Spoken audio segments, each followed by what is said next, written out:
안녕하세요. 입시만 생각하는 엄마 임마TV의 정재준입니다. 수행평가의 중요성에 대해 살펴볼게요. 2025학년도 대입의 경우 총 34만 명 정도 응시하는데 수시 모집이 80% 정도로 절대적 비중 27만 명 정도 되고요. 정시 모집은 20% 비중으로 약 7만 명 정도 됩니다. 그런데 이 수시 모집은 가장 큰 비중을 차지하는 것이 학생부 위주 전형이죠. 이 학생부 위주 전형은 크게 학생부 교과와 학생부 종합으로 나누는데요. 학생부 교과가 약 15만 명, 학생부 종합이 약 8만 명에서 23만 명 정도가 됩니다. 이 학생부 교과는 내신 성적으로만 평가하는 것이고 학생부 종합은 내신, 면접, 그 다음에 특기 활동 등을 종합해서 평가하는 겁니다. 그렇게 따진다면 학생부 교과, 학생부 종합에 다 들어가는 것이 바로 내신이죠. 바로 내신은 학생부 위주 전형의 가장 중요한 내용으로서 수시 모집의 핵심이라고 할 수 있습니다. 자, 이런 내신은 지필평가와 수행평가로 나눠 볼 수 있는데요. 우리가 소위 알고 있는 중간고사, 기말고사가 지필평가고요.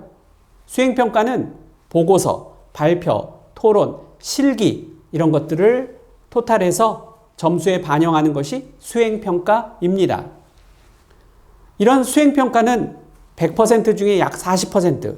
그러고 보면 지필평가가 더 많은 비중을 차지하고 있긴 합니다. 이 지필평가는 60% 객관식 문제, 중간고사, 기말고사를 통해서 정량평가하는 것이고요. 수행평가는 주관식의 정성평가. 사실 어떤 필기시험, 만들기, 주제탐구 보고서에 대한 평가 이런 것들은 각 과목 교과 담임선생님이 주관적인 어떤 평가 척도에 의해서 평가하는 것이기 때문에 정성평가라고 합니다. 자, 이렇게 된다면 우리가 수행평가가 40%고 그리고 지필평가가 60% 정도이지만 이런 예체능이라든가 과학탐구 실험, 사회문제탐구, 전문교과 또는 진로선택 과목 등은 지필평가로 평가할 수 없는 곤란한 부분이기 때문에 100% 수행평가로 평가를 하고 있죠. 예체능이라든 특히 더 그렇죠. 예컨대 우리 충주대원고등학교의 음악평가 계획안을 한번 살펴보면 1학년 때 가창이 50%, 기하기 50% 해서 그야말로 실기로만 수행평가 점수가 내신으로 반영되고요. 2학년 때는 가창 50%, 창작 50%, 실기죠. 그리고 3학년 때는 바로 탐구 보고서 발표 50%, 감상문 발표, 감상문 제출 50% 해서 100%로 성적이 반영됩니다. 자, 이런 걸 보면 바로 음악, 미술, 체육 이런 것들은 바로 수행평가에 있어서 절대적인 내신의 비중을 차지하고 있다는 점을 알 수가 있죠.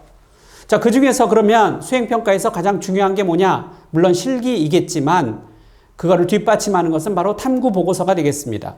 이런 탐구보고서가 있어야 잘 만들어져야 이를 요약해서 발표하고 이를 근거로 토론을 하고 이를 근거로 파워포인트를 만들어서 PPT를 만들어서 프레젠테이션을 하게 되고 이런 탐구보고서가 있어야 실험하기도 용이하고 그런 탐구 보고서가 제대로 있어야 태도나 참여, 열정에 도움을 받을 수 있죠. 그래서 이런 점들이 모두 수행평가의 어떤 측정 항목이 됩니다.